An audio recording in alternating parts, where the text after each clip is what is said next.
Salut à tous sur l'entrepreneur lifestyle, Thierry #Henry, épisode donc 162. Aujourd'hui donc on va parler de podcast, de comment grandir, comment se développer grâce à la création d'un podcast. Moi je suis la preuve parce que ça fait bientôt c'est quasiment la 4e saison que j'ai mon podcast, j'ai appris beaucoup, j'ai pu discuter, j'ai été coaché indirectement par plein d'invités, donc on va parler de ça. Donc mon invité a créé un podcast il y a un peu moins d'un an, il fait un carton, même s'il est très modeste donc il va pas le dire, moi je vais le dire pour lui parce que je le vois partout. Donc je te dis tout, après on va remercier le sponsor. Preto, c'est crédit immobilier. Mon partenaire Preto te propose de comparer en ligne rapidement les meilleurs taux immobiliers et de bénéficier de l'expertise d'un courtier immobilier. Avec Preto, tu peux choisir le bon prêt car il calcule ton budget, la durée, la mensualité qui te convient. Les algorithmes de Preto testent rapidement plusieurs milieux de combinaison dans les offres bancaires et comparent les différentes offres pour toi. Après avoir constitué ton dossier et négocié ton prêt, Preto t'accompagne jusqu'à la signature finale chez le notaire. Pour tester et t'inscrire gratuitement, c'est ici Thierry-du6henry.fr/PRE, donc Thierry-du6henry.fr/PRE. De retour, donc après on va remercier le sponsor. Aujourd'hui donc j'ai Paco de Bonheur, donc du podcast donc les investisseurs 4.0, donc j'en bagaille, qui a donc vraiment un podcast super intéressant, de bons invités, qui n'est pas que basé sur l'immobilier, puisqu'il parle aussi donc de la parentalité, de la productivité. Sujet aussi qui m'intéresse, donc c'est pour ça que je l'ai invité, et puis lui aussi m'a invité sur son podcast, donc on a bien échangé, et c'est un podcast que j'ai la chance d'écouter assez souvent, parce que comme j'ai dit dans le podcast, j'écoute souvent des podcasts anglo-saxons, mais de plus en plus j'écoute des podcasts français, parce qu'il y en a de plus en plus, on sait très bien, le marché grandit, et donc lui il en profite, comme beaucoup qui vont créer prochainement, j'espère, leur podcast, comme ça il y aura plus de choix quand on veut prendre des informations.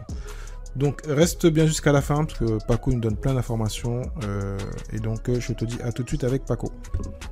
Salut Paco, comment tu vas ? Salut Thierry, ça va très bien, merci beaucoup pour ton invitation. Ah bah grand plaisir, hein. Ça fait un bout de temps en plus je dois te courir après, ça fait au moins 2-3 mois que je te cours après, quand même entre podcasteurs. c'est vrai, c'est abusé. Non mais tu vois, c'est pour ça, c'est vrai que t'es peut-être l'un des rares, on en parle en off, qui a bossé pendant le mois d'août, hein. Souvent on se fait des vacances. Toi c'est vrai que t'es un, entre parenthèses, nouveau podcasteur, parce que ça fait 10-11 mois que tu y es, bientôt tu dépasses 50 épisodes, donc très très bien, t'es à fond dedans, on te voit partout, donc c'est magnifique, et donc tu vas donner des secrets, d'abord tu vas te présenter bien sûr, mais je vais donner tous tes secrets à ceux qui disent mais attends, c'est trop tard, on arrive trop tard pour le podcast, on n'arrivera jamais, il y a trop de monde devant. En fin de compte, toi, tu as commencé il y a moins d'un an et tu fais déjà un carton, on te voit partout. Pour ceux qui recherchent, bien sûr. Hein. Donc maintenant, moi, chaque fois que je mets iTunes, je tombe sur toi, je dis attends, mais qu'est-ce qu'il fait ? Qu'est-ce qu'il a fait ? Donc, je te laisse te présenter et on va en parler.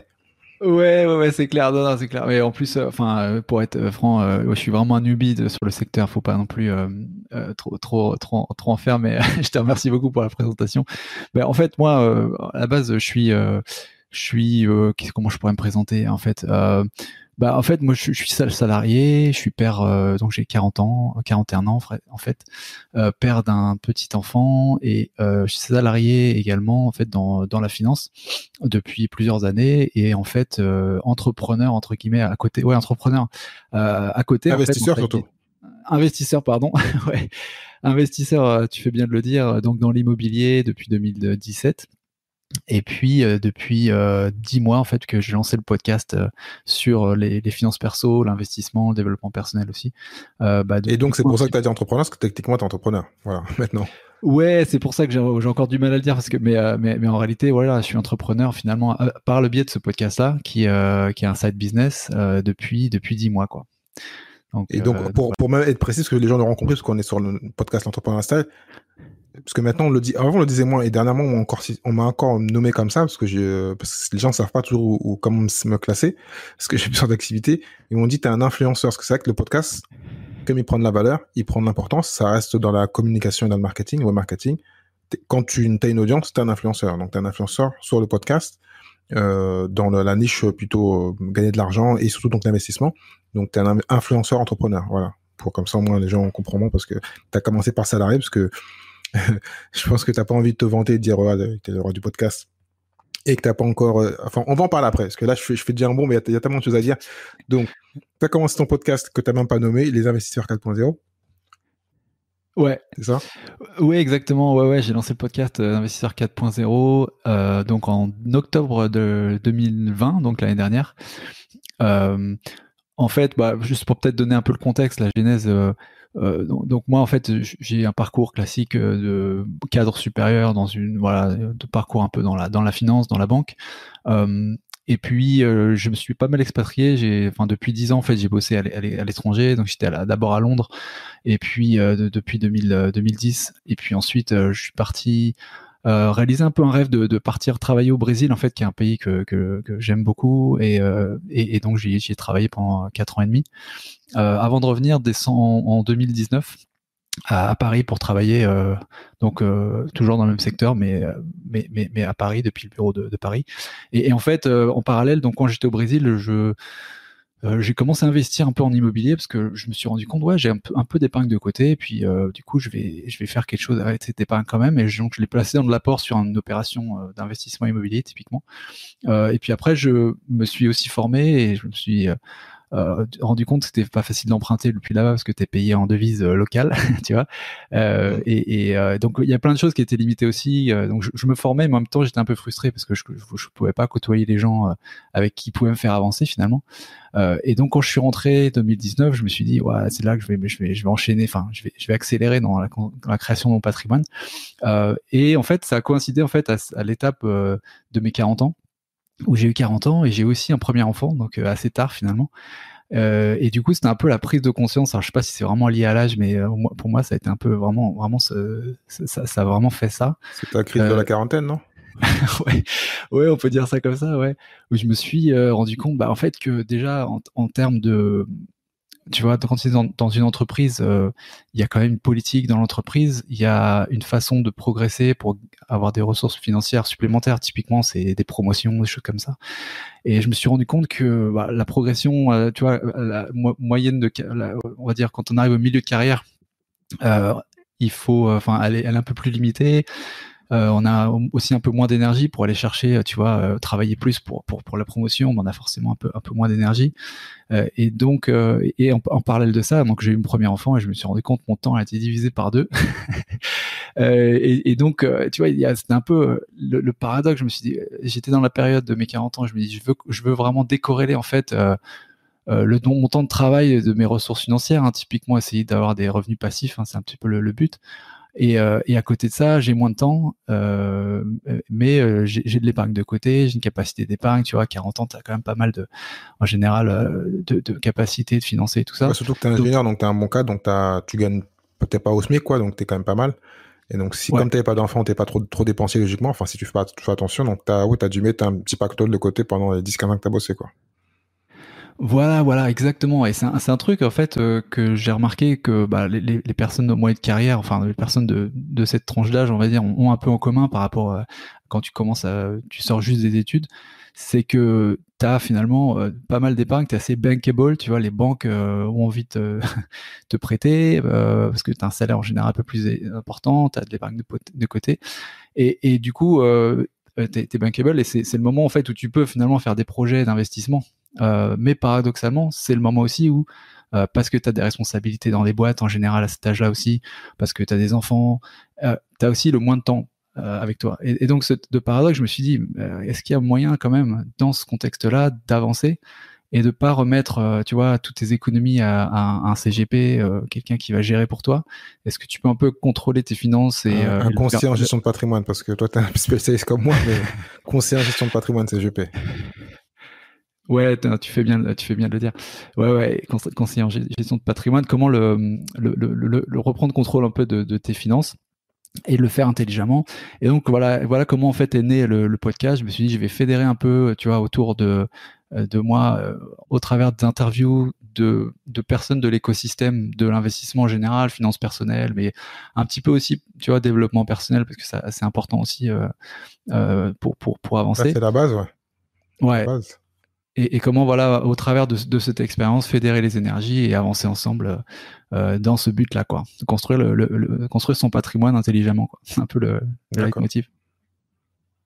Donc, déjà, ouais, en fait, compte, c'est bien, c'est qu'indirectement, bah, comme souvent, tu t'es mis, tu es ton propre client, on va dire, hein.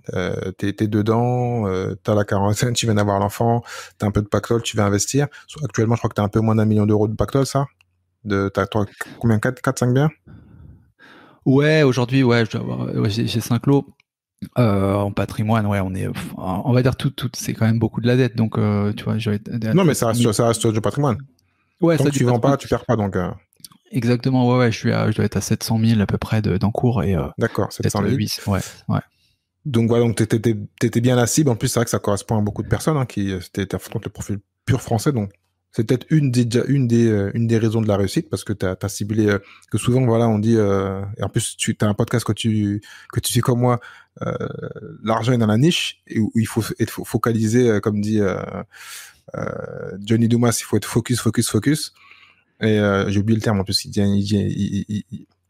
dit un thème. Voilà. Donc, t'as pas cherché les 18 ans, 70 ans, les gens de 40 ans, qui quand même, en plus, ça tombe bien. C'est la cible des podcasts en général. C'est toujours les cadres entre 35 et 45 ans. C'est plutôt eux qui écoutent les podcasts. En plus, l'immobilier. En France, on aime bien l'épargne, le patrimoine immobilier. Et en plus, bah, t'es sur la vague du podcast qui arrête pas de monter. Donc, il n'y a pas que ça, il doit y avoir d'autres choses, donc tu vas me donner des solutions. Mais donc, tu es quand même tombé au bon moment. Pour ceux qui disent, ah non, qu'est-ce que je vais faire? Est-ce que je commence un podcast sur YouTube? Tu as bien défini. Parce que là, tu nous as expliqué comment tu as fait. Est-ce que tu as défini, tu as fait un benchmarking et tu t'es posé, tu as fait, voilà, je vais faire ci, je vais mettre un nom spécifique. Est-ce que tout ça, c'était bien réfléchi ou c'était un peu, tu te lances, t'aimes le podcast, tu as un peu défini ce que tu as dit avant et tu veux te lancer ou comment c'est venu tout ça en fin de compte? En plus de ce que tu as dit.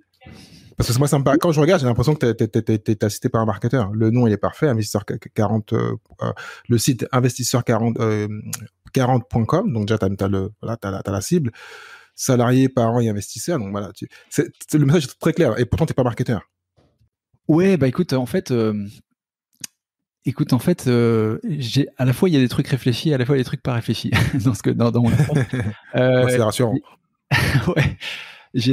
En fait, j'ai commencé vraiment tout simplement en me disant dans quoi je suis crédible, qu'est-ce que moi je peux témoigner, et donc je me suis dit, il faut que je commence par ce qui est plus près de moi, plus proche de moi, sinon déjà moi je vais pas me sentir bien de te prodiguer des conseils sur des trucs que je contrôle pas, que je maîtrise pas. Et en fait, je me suis dit, est-ce que je peux être un peu le crash tester des différentes astuces, différentes méthodes, différentes voies de construire ce que moi personnellement en fait je veux construire, et au-delà, enfin, et au travers de ça, bah, je vais emmener les gens dans ça, ils vont m'aider puisque j'interviewe des personnes qui réellement qui m'intéressent, me passionnent et qui m'apprennent en fait au travers des entretiens. Donc finalement, l'idée, c'est de dire, au pire, qu'est-ce qui m'arrive? Bah, j'obtiens des conseils de gens que j'aurais peut-être pas réussi à avoir en fait pour discuter si j'avais pas eu le podcast. Et donc, au pire, je peux construire comme ça et avancer. Mais ce que je voulais, c'était partager ça avec le maximum de gens. Donc, l'idée finalement, c'était d'être le plus proche de moi. Après, le fait que ce soit une clientèle peut-être plus qui écoute plus le podcast, ça j'avais pas pensé du tout. J'y avais vraiment pas pensé, mais c'est vrai que c'est après que je me suis compris, oui, il y a ça, il y a aussi le fait que c'est une clientèle qui est assez prisée des gens des conseillers en gestion de patrimoine, donc tout ce qui est produit d'investissement, etc. Il y a quand même plus on va dire de demande aussi dans ce segment-là, sur cette clientèle-là. Donc le fait d'être sur cette niche, ça c'est pas complètement con et ça a du sens finalement, mais ça je l'avais pas forcément vu au tout départ. Oui, donc tu as fait quand même ce qui est bien, donc tu as quand même réfléchi un petit peu, mais tu t'es lancé parce que souvent les gens, c'est vraiment l'épisode que j'ai fait la semaine dernière, hésitent à se lancer, se trouvent des excuses et se lancent jamais parce qu'ils veulent le truc parfait. Toi, tu avais une partie, tu n'avais pas tout, et tu te dis, bon, j'y vais et je verrai après. Ouais, exactement. Et non, et c'est un des conseils aussi, et c'est un truc aussi que j'ai pris de toi, hein, Thierry, typiquement. Enfin, moi, j'ai écouté ton podcast avant de lancer le mien, donc Merci. et en fait, ouais, vraiment le fait que le truc d'ailleurs quand tu t'es passé sur mon podcast, je le rappelais, et c'est vraiment un truc essentiel et que j'ai compris aussi avec tes podcasts, c'est qu'en fait, vaut mieux fait que parfait que parfait. Et en fait, quand on croit effectivement, tout ce qui est média, ça impressionne peut-être un peu, on passe derrière un micro, etc. Et en fait, il faut vraiment commencer au départ et ensuite être bon, quoi. Enfin, être bon. Ensuite, s'améliorer, ça va venir en s'améliorant. Mais il faut vraiment commencer dans un premier temps plutôt qu'attendre que ça soit vraiment super top, parce qu'au début, ça l'est clairement pas, quoi. Bah ouais, c'est jamais le premier épisode qui est le meilleur, donc ouais, après, il faut juste se dire que Il faut voir long terme, quoi, long terme. Donc, moi, j'ai plein de questions par rapport à ce que tu as dit. Comme souvent, je le dis ouvertement, j'ai les 2-3 questions. Après, là, ça va être un peu du lifestyle. Surtout qu'on s'est déjà eu, tu m'as déjà interviewé, on s'est déjà eu souvent au téléphone, enfin souvent 3-4 fois. Et là, tu as dit plusieurs choses super intéressantes. Parce que on se l'est dit aussi en off enfin c'est ce qu'on dit. Souvent on dit on crée le podcast pour les autres. Donc tu l'as dit un peu, tu veux partager, mais en fin de compte c'est aussi pour toi. Donc est-ce que donc tu t'es dit tu vas tant qu'à faire créer ton réseau, augmenter ton réseau et aller chercher les personnes qui vont pouvoir te faire grandir, ou est-ce que vraiment à la base c'était pour créer une communauté? Tu dis j'ai créé une communauté, j'ai créé un business par rapport à ça, ou sinon c'est quoi l'idée en fin de compte? Ouais. Bah, ce qui est vraiment intéressant dans la création de communauté, c'est que finalement, ça, comme je disais, fédère les énergies. Donc, moi, je vois les choses, tu vois, comme je crois beaucoup aux échanges, je crois beaucoup au réseau, et je crois que vraiment beaucoup aussi aux énergies. Donc, l'énergie que moi je donne quand j'interviewe des gens, que j'apporte au travers de mes épisodes, c'est de l'énergie qui revient aussi parce qu'ils vont chez les gens qui les écoutent et ensuite ils me reviennent puisque les gens qui m'envoient ensuite des commentaires ou qui me posent des questions, etc. Ça m'enrichit sur déjà ça me soutient, ça me donne l'impression vraiment de créer de la valeur et puis en plus ça m'inspire aussi par rapport à d'autres épisodes à venir, etc. Donc une sorte de conversation qui se crée et que je trouve vraiment vertueux dans le podcast et dans la création de communauté, plus qu'un nombre de followers, c'est vraiment la qualité dans l'intérêt, dans ce que tu apportes comme valeur et la valeur que tu reçois. Et c'est ça qui est magique aussi. Et c'est aussi ça qui est magique avec tu vois, les réseaux comme Instagram, etc. C'est que t'as des gens que tu t'aurais jamais rencontrés dans ta vie qui viennent te parler et qui t'ont écouté. Et comme le podcast, c'est quelque chose de très intime, ils ont eu l'impression un peu de te connaître et donc la conversation tout de suite s'engage sur le contenu, la substance et on n'est pas sur à se méfier ouais, est-ce que t'es vraiment vrai, tu vois ce que je veux dire, on commence comme si à discuter comme si on reprenait une conversation qu'on avait déjà commencé alors qu'on s'est jamais vu quoi. Parce que toi, on fait compte par rapport à ce que tu dis, en plus, t'es vraiment pur podcaster. T'es un peu sur Instagram, même beaucoup, quand même, pas mal, parce que des fois, je reçois tes alertes. Mais est-ce que t'as eu un choix au début? Donc là, on va un peu revenir en arrière, hein. J'ai vraiment envie de creuser le début et ta réflexion. Est-ce que tu t'es dit au début, je fais YouTube comme tout le monde, parce que YouTube c'est quand même pas mal, c'est puissant. Est-ce que je fais qu'un blog, je vais écrire, parce que tu sais écrire, parce que tu m'as souvent corrigé ou repris, tu dire que sur les fautes que je fais, donc je sais que tu sais écrire. Quoi d'autre? Tu aurais pu faire aussi Facebook. Pourquoi le podcast et pas autre chose? Ouais, bah parce que déjà moi je suis un gros consommateur de podcasts, je trouve ça un média vraiment formidable et encore une fois tu vois, il y a un truc qui se passe avec le son qui fait que tout de suite, il y a une relation davantage de confiance qui se crée entre toi et l'auditeur que sur une vidéo YouTube, que je trouve, moi, ou sur un blog. Donc, pour moi, vraiment, c'était le média podcast et celui que j'ai plus d'affinité. Et après, vraiment, c'est juste parce que je suis dans mon approche, je me dis qu'il faut être bon quelque part d'abord avant de faire autre chose.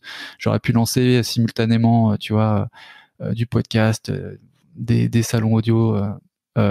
Ou des vidéos YouTube ou du blogging, mais en fait je voudrais d'abord vraiment concentrer sur ce que je peux faire, le faire bien, et après éventuellement voir. Franchement YouTube c'est super aussi, hein, c'est vraiment top, mais là aujourd'hui j'ai vraiment pas le temps de faire les deux, et c'est pour ça aussi que je le fais pas. Et aussi voilà, c'est des trucs des questions que je me pose constamment, hein, tu sais, est-ce que YouTube ça a du sens pour le podcast? Je t'avoue que pour le moment je trouve que pas vraiment, mais je préférerais donner un peu plus de valeur si je vais sur YouTube. Mais voilà, enfin en gros, voilà pourquoi j'ai choisi le podcast. Et Instagram c'est vraiment pour moi la façon on va dire de prolonger de la conversation, aussi d'avoir des sortes de feedback de la part des auditeurs qui m'écoutent et puis qui peuvent éventuellement poser des questions, parce que c'est vraiment très direct, très simple d'utilisation. Donc vraiment pour ça que j'ai privilégié ces deux choses-là, quoi. C'est marrant parce qu'en plus, c'est deux médias qui sont techniquement opposés. Un qui est dans l'instantané, Instagram, et l'autre qui est plutôt dans la durée, dans ce qui monte, même si excuse-moi. Instagram est quand même plus puissant parce que il y a plus de gens abonnés, tout le monde est dessus pour des photos et tout ça. Donc pas automatiquement le podcast, même si bon, si t'as une belle image et que tu sais faire ce qu'il faut faire, tu peux avoir une petite vidéo. Mais c'est deux médias opposés, mais pourtant très puissants. Ouais, non, je pense qu'ils sont complémentaires, quoi. C'est à mon avis, enfin c'est comme les livres aussi. Je pense que livres et podcast c'est un bon complément. Mais c'est important d'avoir quand même aussi Instagram parce qu'il y a des gens qui. Enfin, Insta, c'est vraiment une relation un peu plus directe. Et je pense que le podcast, c'est plus, on va dire, un support de contenu qui peuvent faire voilà, nourrir des discussions, des réflexions, un support qui est toujours là, quoi. C'est ça qui est intéressant aussi, c'est que il est archivé, Bon, il est là, là, on va... on peut en parler. Ouais. Ouais, excuse-moi de te couper. On va plutôt attaquer, donc, parce que je t'ai posé plein de questions, je t'ai embêté là, sur, parce que les gens vont se dire, mais comment il fait? Il n'a pas posé des questions sur comment il a commencé. Donc, comment? Donc, là, tu as toutes les idées, comment tu te lances? Donc, les premiers épisodes, le fait d'inviter les gens, comment tu as géré tout ça? Parce qu'en plus, tu l'as dit indirectement, peut-être, et comme je le sais, parce que c'est que c'est quelque chose qui est souvent ta réflexion, le temps de gérer sa famille, les enfants et le boulot et tout ça. Donc, comment tu as géré tout ça? Comment t'as géré ça pendant les quelques mois au début? Parce qu'au début, je pensais plus difficile, puis après, tu as dû prendre à avoir des automatismes. Comment tu as géré tout ça? Ouais. Bah écoute, en fait, j'ai essayé de préparer au maximum déjà un lancement, donc avec 3 épisodes, pour que, tu vois, parce que quand tu écoutes un podcast, il y a juste un épisode. Au tout début, bah, c'est la présentation, mais tout de suite l'audience a envie d'un peu plus. Donc j'ai commencé en me disant, déjà, je vais créer 3 épisodes que je vais poster au tout début, comme ça sera vraiment on aura un peu plus de contenu sur la couleur et on va dire le contexte du podcast. Après, sur les invitations, c'est vraiment préparer à l'avance, faire des entretiens. Au début, j'utilisais Zoom et puis après, j'ai utilisé Squadcast pour enregistrer, qui est une plateforme vraiment pour le podcast. Celle qu'on utilise actuellement, ouais. Ouais, qu'on utilise, qui est très bien. Après, j'ai pas testé les autres, hein, mais je sais qu'il y a Zencaster, Riverside, d'autres choses, mais bon, je suis bien avec Squadcast. Et, et après, bah, au début, c'est pas forcément. Enfin, t'invites les gens que tu connais dans ton cercle, quoi. Donc moi, on va dire dans le segment que j'ai choisi, c'est des gens que j'ai rencontrés sur des séminaires, tu vois, d'investisseurs, au séminaire IMO, des gens qui m'inspirent, des gens qui ont une compétence particulière quelque part, bah, que j'ai invité. Et puis les premiers épisodes, c'était vraiment avec ces gens-là. Après, au fil du temps, en fait, il y a des gens qui bah déjà les invités qu'on invite, c'est bien de leur demander aussi quelles seraient des personnes qui pourraient nous recommander pour passer sur le podcast. Ça, c'est une bonne source pour trouver des invités. Après, il y a aussi des gens qui instinctivement veulent passer sur le podcast parce qu'ils trouvent que c'est intéressant et puis ils veulent faire un peu de la promotion. Je pense que il faut être honnête avec ça, le fait que podcast c'est une plateforme de pub aussi très importante pour les gens qui veulent promouvoir leur activité. Donc il faut jouer aussi là-dessus. Ça fait partie du jeu. Il faut pas dire ouais c'est commercial et tout ça. Je pense que c'est une source très importante pour trouver des invités. Tu parles de l'épisode 19, non? Ouais, non, oui, tu vois, je t'écoute, hein, je connais. Bah, ceux qui voudront y réécouter, je crois que c'est réussir locatif. Non, c'est quoi déjà? Ouais, revenu locatif qui est mon sponsor. Voilà, on lui fera un peu de promo. Ouais, c'est clair. Non, mais et même pas, figure-toi, Thierry, d'ailleurs, même pas parce que j'ai proposé parce que je travaillais, je suis client chez eux avant et c'est une personne, Kevin, que je trouve qui m'inspire beaucoup en tant qu'investisseur.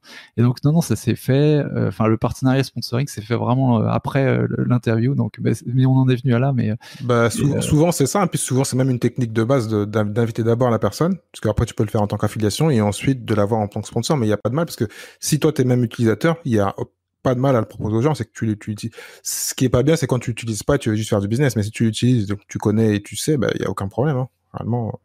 Ouais, non, carrément d'accord avec toi. Ouais. Et c'est pour ça que moi, je fais attention aussi et j'ai pris du temps pour sélectionner le sponsor parce que je pense il y a vraiment quand tu recommandes un sponsor à ta communauté, tu vois, il y a une sorte de crédibilité qui est en jeu aussi. Tu vois, si derrière c'est du produit, c'est de l'arnaque ou quoi, tu vois, ça va immédiatement, ça te revient dessus, quoi. Donc ouais, faut faire attention avec ça. Mais, ouais. Et donc là, lui, actuellement, c'est ton sponsor exclusif ou t'as d'autres sponsors qui sont en cours ou que tu vas prospecter? Non, là c'est le seul avec qui je suis pour le moment. J'ai pas eu de demande supplémentaire. Après c'est pareil, ça sera vraiment sélectif aussi parce que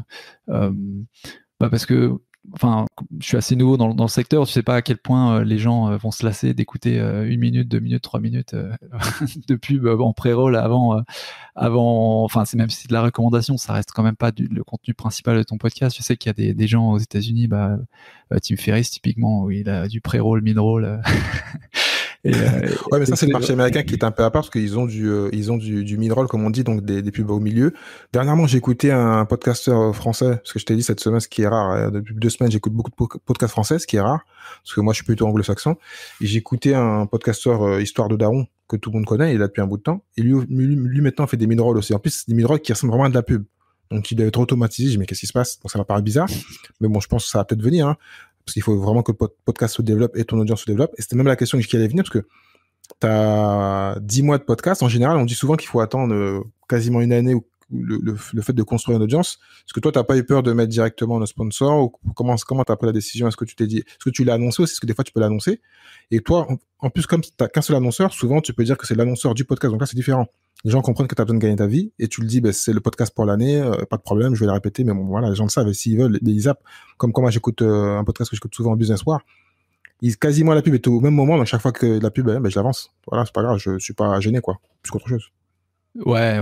Non, et c'est pour ça aussi que je pense qu'il y a une marge de manœuvre dans le podcast, enfin dans la promotion sur le podcast, à mon avis, parce que quand tu écoutes la radio, enfin j'écoutais la radio récemment, tu te rends compte que le niveau de tolérance que les gens sont prêts à avoir pour écouter de la musique, c'est fou, quoi. C'est insupportable. Enfin, moi, je suis plus habitué, alors je trouve ça insupportable d'écouter de la pub à la radio, mais quand effectivement en podcast, tu peux déjà pas la passer rapidement. Donc c'est pour ça qu'en radio ils ont chacun souvent un truc 1 heure sans pub.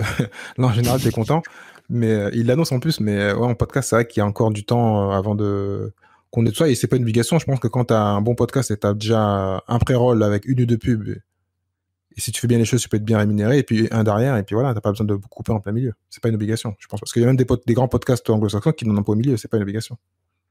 Ouais, c'est clair. Non, et puis après, voilà, ça dépend aussi du message, ça dépend comment tu le dis, et puis c'est vraiment pour aider les gens, parce que toi, tu utilises le service, c'est quand même mieux qu'une pub, tu vois, pour de la grande distribution ou les melons, tu vois ce que je veux dire. Donc... Tout à fait. Et en plus, je pense que tu connais, en plus, je crois que c'est l'un des plus grands podcasteurs qui a plein de podcasts, j'en ai parlé dans mon livre, j'ai oublié son nom, le gars qui fait Choses à savoir.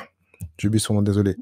D'accord. Il a une dizaine de podcasts, de petits podcasts, et ces podcasts font quoi? 1 minute, 2 minutes, et sur 1 minute, enfin, sur le dernier que j'ai écouté en plus cette semaine encore, parce que j'en écoute beaucoup, sur 2 minutes, il a quand même à placer 25 secondes à la fin d'un podcast de 2 minutes. Bon, son podcast est journalier, mais bon, je pense que quand tu as un niveau, tu as beaucoup d'écoutes, je crois que lui, il est autour des 1 million, c'est l'un des seuls, hein. Bon, il peut se permettre, hein, qu'est-ce que tu veux. Et puis les gens viennent, il faut bien qu'il gagne sa vie. Et lui, bon, on a compris, c'est un vrai business. Et en plus, il donne de la valeur tous les jours. Donc bon, c'est un cas à part. On a un peu, on s'est un peu décalé. On va revenir sur toi. Ouais, non, mais donc c'est un marché neuf et on sait pas exactement, tu vois, on tâtonne un peu. Mais pour répondre aussi au début de ta question, dis-moi effectivement déjà un sponsor, je pense pas que ça soit très classique non plus. J'entendais moi qu'il fallait avoir un certain nombre d'écoutes pour commencer à démarcher des sponsors, tu vois, 40 000 écoutes. En général, c'est plus de 5 000 quand t'es en marché niché, donc ce qui est ton cas. Et souvent quand même quand tu vas sur ma plateforme que j'ai, moi c'est Libsyn, c'est marqué en gros pour travailler en deal avec eux, il faut avoir 20 000 écoutes. Mais bon, c'est le marché américain. Mais même en France, c'est environ ça, ouais, 10-20 000, les gens vont être intéressants, sinon c'est pas intéressant. Donc, et même là, t'as pas beaucoup, parce qu'en général, tu gagnes entre 20 et 30 euros par 1000, comme on dit le coût par 1000. Donc t'es pas millionnaire, hein. Et ceux qu'on entend, on sait qu'ils gagnent très bien leur vie, en général en France, tu les connais, je les connais, ils sont à plus de 100 000 écoutes par mois. Donc comme je dis dans le livre, il y a un creux, il y a les gens qui sont en dessous de 1000, sont 60 écoutes par mois, donc ils le font par plaisir, hein. T'as ceux qui sont au-dessus, t'as au-dessus des 10-20 000 et t'as les 100 000, 200 000, 300 000, bon, eux sont dans une sphère à part, ils sont en haut de la pyramide, et puis il n'y a pas de problème. En général, les gens viennent à eux, ils ont même pas besoin de prospecter, les gens viennent à eux. Ouais, mais je pense qu'il faut pas hésiter à aller à démarcher des gens en leur disant, parce que le podcast c'est un média nouveau que les annonceurs connaissent pas. Je pense que c'est bien d'y aller et de promouvoir le podcast en général et les bienfaits que ça peut créer pour la marque et puis y aller vraiment en partenariat, quoi, en disant voilà ce que tu vois. être transparent, dire voilà ce que vous avez pas des gens effectivement forcément en masse, mais c'est des gens qualifiés qui auront une écoute attentive, parce que ce que je vais recommander, c'est vraiment en ligne avec le contenu du podcast. Tu vois, si tu le fais comme ça, à mon avis, t'as pas besoin d'attendre les 20 000 écoutes, quoi. Donc là, on va revenir sur toi. Comment tu as géré en fin de compte l'évolution? Parce que comme beaucoup au début, tu as commencé, tu as fait 3 épisodes, tu avais quelques écoutes. Comment tu as fait pour que ça se développe? Et comment tu as géré, j'allais pas dire ta notoriété, mais comment tu as pu voir? Parce que moi, je te disais, la semaine dernière, je parlais avec une personne que je connaissais pas. On a discuté, on a appris à se connaître, on se connaît un peu mieux. Et on a parlé de toi.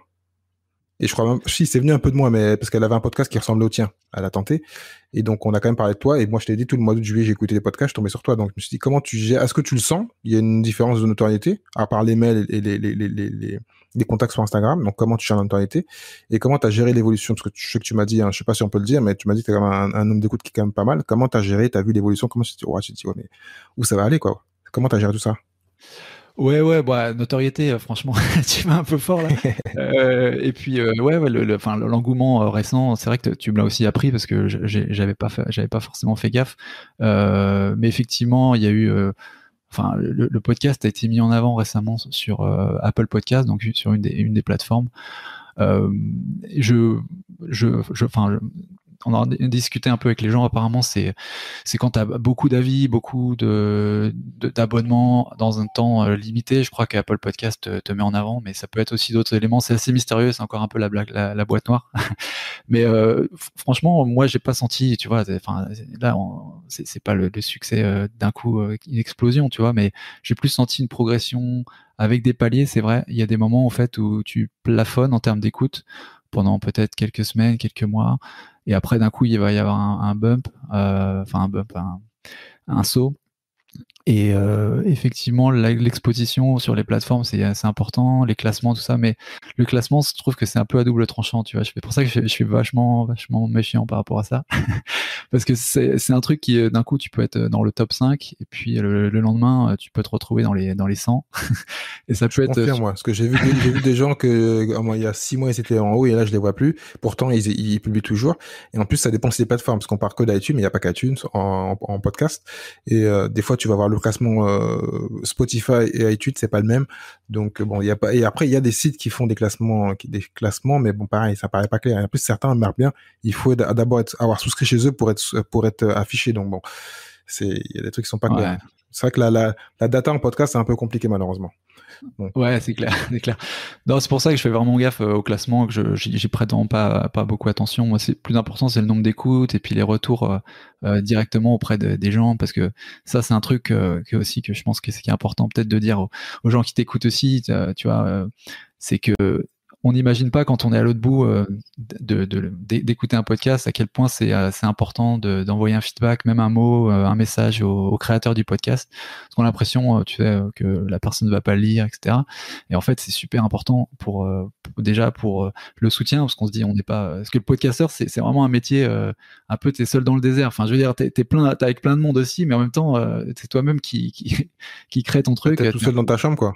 Donc, un peu comme le blogueur, à part que là on parle, mais en plus ça paraît parce que des fois tu parles pas tout seul, parce que nous on est un podcast interview, mais ceux qui sont en podcast solo, bah tu parles tout seul à ton ordinateur et ton micro, et c'est vrai que c'est bien d'échanger, ce qui est logique. Bah ouais, et puis tu te dis, il y a quelqu'un qui m'écoute, tu vois, ça réagit, tu vois, ça c'est vachement important. Donc on imagine peu le pouvoir qu'a, ne serait-ce que mettre un commentaire, ne serait-ce que d'envoyer sur Instagram un message, dire voilà, je t'écoutais, ça j'étais d'accord, ça j'étais pas d'accord, ou ça c'était cool, ça m'a aidé. Ça crée vraiment, ça booste énormément, je trouve. Enfin voilà, c'est juste un aparté. Et du coup, je sais plus ce qu'on disait. Bah, disons que c'est comme tu dis, c'est comme ça que tu as développé donc ta notoriété. Et ce qui est important, voilà, pour revenir, parce que on sait pas tous les deux, c'est d'avoir donc cet échange et les commentaires. C'est ça qu'on voit. Il y a une réussite quand t'as des commentaires, t'as des bons avis et que les gens t'écoutent et ont envie d'écrire, parce que il y a plein de gens qui écoutent, malheureusement. Il y a très peu, je crois qu'il y a 5%, un peu moins qui commandent, donc c'est un peu, et des fois moins pour certains podcasts, donc c'est un peu gênant et un peu embêtant si t'as pas de commentaires. Donc je vais revenir sur ton réseau. Parce que là, tu m'as parlé donc des gens qui étaient en séminaire, des gens que tu as prospecté, et qu'on sait que le podcast, ça peut être un super moyen donc de réseauter. Comment tu gères ton réseau et comment ils t'ont fait évoluer? Parce que toi, tu es investisseur, donc on revient vraiment sur le côté immobilier, et on va même finir par ça. Donc, dis-moi, tu as évolué en tant que web marketer, mais en même temps, toutes les semaines. Donc, tu as eu quasiment près de 50 personnes qui t'ont donné des conseils, t'as échangé sur l'immobilier et le développement personnel. Comment toi, tu as senti ça? Est-ce que en un an, tu sens que tu as évolué, que t'es plus intelligent, t'es plus grand et que tu peux continuer à avancer et à avancer avec le réseau, avec les gens que tu as invités? Ouais, c'est clair, c'est clair. Déjà, enfin, ça m'a donné vraiment une autre vision. Ça m'a donné des idées super intéressantes et une autre vision en fait des investissements, en fait de toutes les niches qu'on peut trouver dans l'investissement, mais immobilier, mais pas seulement. Tu vois, il y a cet épisode, on parle aussi de crypto et puis même aussi de parentalité, parce que j'en profite aussi pour finalement m'aider également. Enfin, il y a un épisode notamment avec où on parle du rôle de parent entrepreneur. Et ça, c'était vraiment parce que moi, j'avais vraiment du mal à allier être parent et être entrepreneur, et j'avais besoin de quelqu'un qui m'explique comment on fait. Et en fait, du coup, je l'ai placé sur le podcast, et je pense que ça intéresse aussi. T'as même placé, parce que c'est important, parce que pour te dire que t'es assez varié, t'as passé le batch cooking. Je crois que c'est l'épisode. Oh là, je vais pas dire, j'ai dit une bêtise. Je vais rien dire. Il faut aller regarder le batch cooking, et je l'écoutais aussi parce que moi je le fais aussi, et j'ai même fait un épisode sur un autre podcast dessus, parce que c'est vrai que quand on est parent et on travaille dur, parce qu'on est sérieux sur notre travail, on fait pas juste 30 heures, on fait quand même des heures assez importantes. Il faut pouvoir gérer son temps, et pareil, c'est plutôt une notion de développeur personnel, mais ça paraît, c'est bizarre de voir batch cooking, mais bon, tu l'as bien placé. Quand on écoute, on comprend l'intérêt. Ouais, c'est ça. Au début, on peut s'étonner dans une chaîne d'investissement, qu'est-ce que ça fout là, quoi. Et en fait, pour moi, tout ça, c'est lié parce que tu peux pas mettre des trucs dans un silo. Tu peux pas être une minute parent, une minute salarié, une minute investisseur. Je pense que les choses s'imbriquent et s'emboîtent, et c'est pour ça qu'au travers des épisodes, tu peux apprendre. Donc voilà, cet épisode batch cooking, c'était typiquement pour gagner du temps, parce qu'on n'en parle pas, mais enfin, ça peut être une source de stress, une source de perte de temps, de chercher à manger. On a besoin de manger tout le temps. Et donc, ça peut être une idée de gagner du temps et d'être mieux organisé. Après, dans les investissements, j'ai eu plein d'idées nouvelles sur notamment l'immobilier neuf, la sous-location, des niches comme ça, tu vois, la colocation de parking, des trucs que j'avais pas imaginé avant et qui sont super rentables. Après, l'enjeu, c'est que finalement, chaque semaine, tu as une nouvelle idée, et t'as assez peu de temps et de ressources pour tout mettre en place. Donc, en termes de mise en place, je t'avoue que j'ai pas fait tout. J'ai pas eu la possibilité de faire tout, mettre en place toutes les idées que j'ai récoltées. Mais j'espère que les gens qui écoutent le podcast ont pris aussi peut-être une ou deux choses qui leur parlent le plus, et puis ont développé là-dessus. C'est un peu l'idée. Mais c'est vrai qu'un épisode par semaine, tu peux pas tout mettre en place, quoi. Tout à fait. Parfait. Donc toi actuellement, donc comment tu sens et comment tu vois évoluer ton podcast et le podcast en général, ouais. Franchement, moi je le vois comme un truc qui accompagne en fait ma vie d'investisseur, d'entrepreneur et de parent, et qui me suit un peu au quotidien. C'est vrai que c'est un challenge, comme revenir un peu à ta question par rapport à l'organisation. C'est vrai que c'est pas facile tout le temps, tu vois, de tenir la cadence, d'avoir un épisode par semaine, et donc ça, il y a des moments où il y a des longues nuits avant de publier l'épisode. C'est clair, mais à côté de ça, en fait, un petit peu l'objectif, c'est vraiment d'insérer la création de ce podcast et le maintien de ce podcast dans ma vie, plutôt que forcément, tu vois, ça, si j'arrive à m'organiser mieux pour garder le même niveau de qualité et le mettre, l'insérer dans mon organisation pour qu'il soit peut-être le moins chronophage, tu vois, j'aurais gagné. Pour moi, c'est un peu mon objectif actuellement. Donc c'est pour ça que le développement, c'est super. Je suis vraiment content, mais pour moi, le défi, c'est vraiment de faire en sorte qu'il soit incorporés dans ma vie, quoi. C'est un peu l'idée. Et de continuer, et donc, voilà. Tu pourrais faire les deux alors? Développer le podcast, par exemple, dans un an, je te réinvite et tu à 50 000 écoutes ou 100 000 écoutes. Et donc, logiquement, tu seras mieux en termes de rémunération. Et l'immobilier, parce que j'ai écouté l'épisode 44 avec, c'était marrant, le couple qui investit à deux. Et ils ont quasiment un Patreon, je crois, de 2 millions, mais ils veulent pas quitter. Bon, ils aiment leur boulot, donc bon, c'est des cas à part. Moi, quand j'écoute ça, je me disais, mais ils s'en foutent, quoi. Pourquoi ils quittent pas leur boulot? Pourquoi ils vont pas? Donc, après, j'ai compris, parce que ça, celle qui est dans la RH, elle adore son boulot, elle est plutôt bien, elle est peut-être moins risquée que monsieur peut-être qui sera plus tard.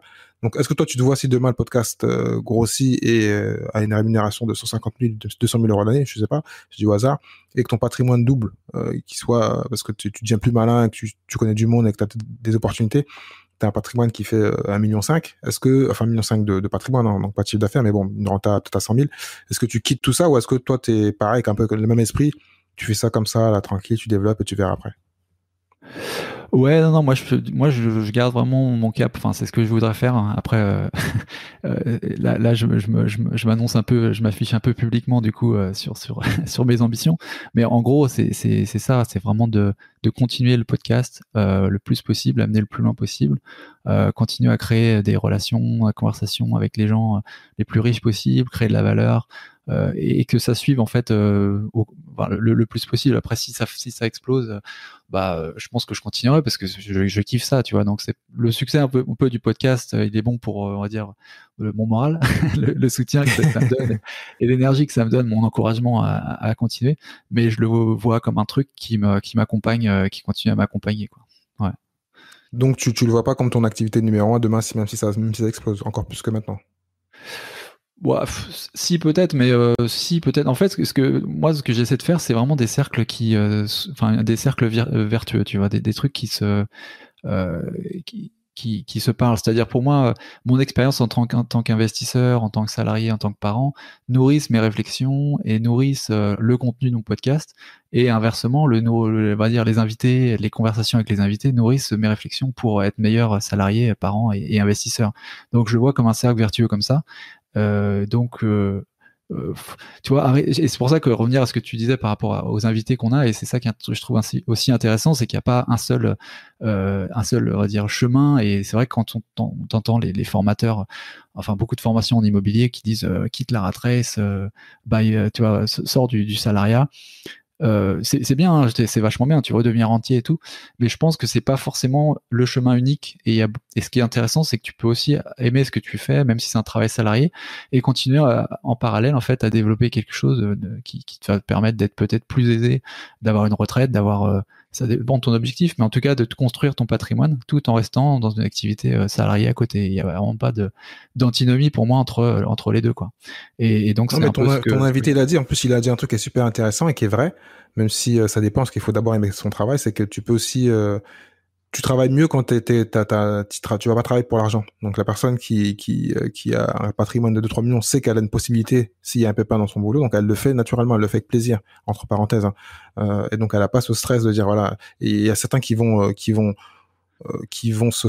aller dans leur travail en se disant voilà, c'est que pour de l'alimentaire, ils ont la boule au ventre, et que la personne qui a déjà plein de choses à côté, qui est développée à côté, va se dire, comme toi, voilà, t'as le podcast, t'as plein de choses, donc moi j'y vais, voilà, je fais le travail vraiment pour plaisir, parce que je sais très bien que ça m'aide à faire d'autres choses, donc comme si t'as des silos, et t'es moins dans le stress, à la pression de dire, ah non, mais si je perds mon boulot, donc t'es moins dans le vice de faire des choses bizarres, parce que, tu sais, si demain ça marche pas, tu vas sur le boulot, parce que tu sais ce que t'aimes, et t'as aussi quand même une vie hors du boulot, entre parenthèses. Donc c'est un gros avantage. Ouais, exactement. C'était le cas exactement avec Julien et Sabrina Calamotte, hein, qui étaient nos invités, et qui se disaient, voilà, tout simplement, moi j'ai une garantie que si dans l'environnement de mon boulot, tu vois, ça peut arriver, t'as un nouveau chef qui arrive, qui est insupportable, où tu t'es obligé d'être muté dans un endroit où t'as pas envie d'aller et tout ça, c'est un peu une sorte d'assurance de pouvoir dire, finalement, non, moi je suis pas d'accord, quoi. Tu te donnes le choix de pouvoir dire non et de choisir ce que tu veux faire. Et c'est ça qui est vraiment super. Donc c'est un luxe, quoi. C'est être salarié mais aussi rentier à côté. Donc c'est le grand luxe, quoi. C'est vraiment tu fais ce que tu veux. Ouais. Tu reprends un peu le contrôle, quoi. Si on veut prendre un peu une formule marketing, c'est vrai, tu reprends un peu le contrôle de tes ressources financières, de tes finances qui peuvent te donner tu vois, au lieu tu peux aller dans le chemin, je gagne de l'argent parce que je veux ma Lamborghini, tu vois, ou être riche comme ça, ou tu peux aller en te disant j'ai un matelas, je me donne le choix, la liberté de pouvoir faire ce que je veux finalement, ou de pouvoir accepter les conditions dans lesquelles je travaille, alors que tu pouvais pas avant finalement, si tu dépendais que d'une source de revenus, quoi. C'est ça la beauté du truc. Bon, on a bien fait le teasing pour ton épisode 44, donc je mettrai le lien vers cet épisode-là. Je t'ai déjà posé indirectement la question que je pose à tous mes invités. Donc, avant qu'on finisse, quel conseil tu donnerais à ceux qui veulent lancer le podcast, qui disent ah non, c'est trop tard, quel conseil tu leur donnais pour lancer le podcast dès la semaine prochaine? Bah, je dirais, commence dès maintenant et tu t'amélioreras après, quoi. Et vraiment, n'hésite pas à commencer. Commencer petit, ça a un avantage, c'est que il y a peu de gens pour t'écouter au début quand t'es mauvais.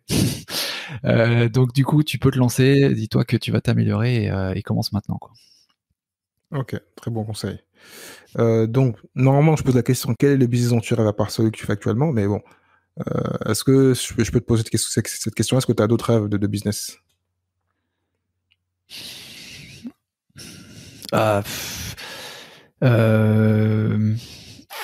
Non, franchement, comme ça me vient pas à dire. Je suis désolé. Ok. Non, je pense que du coup, enfin, non, du coup, tu vois, là, le podcast aussi, on en a pas forcément parlé, mais indirectement, ça t'ouvre vers un secteur qui était pour moi complètement nouveau, qui est le média. Donc, je pense que c'est un peu ce que je fais avec le podcast, et donc voilà. Donc, tu as du boulot déjà. En tant qu'investissement, la famille, les enfants et le média à développer. On en parlera donc dans un autre épisode. Donc, quelle est ta meilleure expérience en tant qu'entrepreneur ou investisseur? Ouais, le premier retour. Commentaire d'une personne qui a écouté le podcast et qui m'a dit que ça l'a aidé et que, enfin, j'ai trouvé ça formidable. Une personne que je connaissais pas du tout, hein, du coup, voilà, c'était une super bonne expérience. Ouais. Quel est pour toi le meilleur levier pour devenir entrepreneur? Je pense qu'il faut être adaptable, flexible, ouais, et, pour s'adapter à toute situation, parce qu'il y en aura plein qui vont surgir. Hmm. Quel est le livre que tu conseillerais à tout entrepreneur et pourquoi?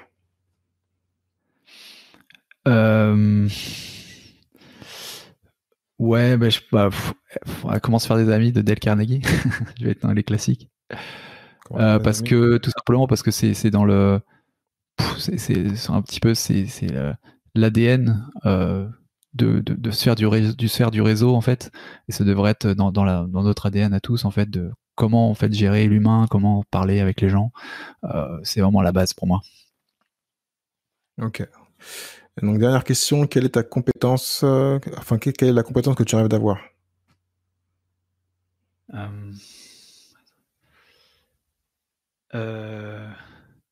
J'aimerais être à l'aise,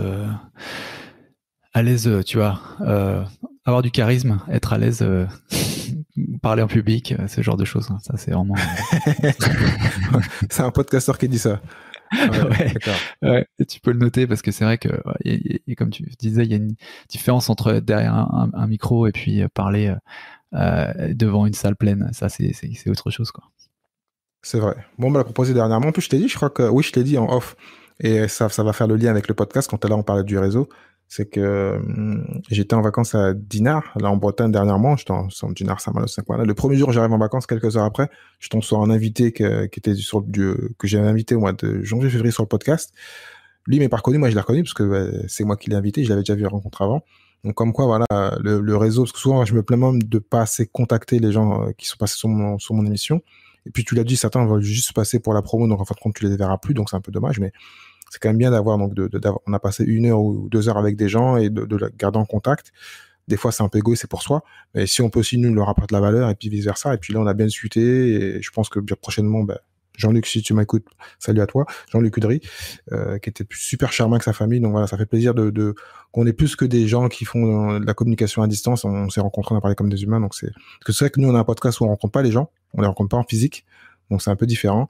Donc c'est bien donc de voir qu'on peut discuter hors de là et qu'on peut peut-être, j'espère, prochainement faire du réseau, du business. Donc voilà, c'est juste une parenthèse par rapport à l'épisode où on parle du développement et du podcast. Ouais, d'ailleurs, tu parlais de notoriété tout à l'heure. Finalement, belle notoriété, Thierry, du coup, quoi. Tu vois. Non, parce que c'est moi qui l'ai vu, c'est pas lui. C'est pas comme s'il m'avait reconnu. S'il m'avait reconnu, j'aurais dit ah magnifique.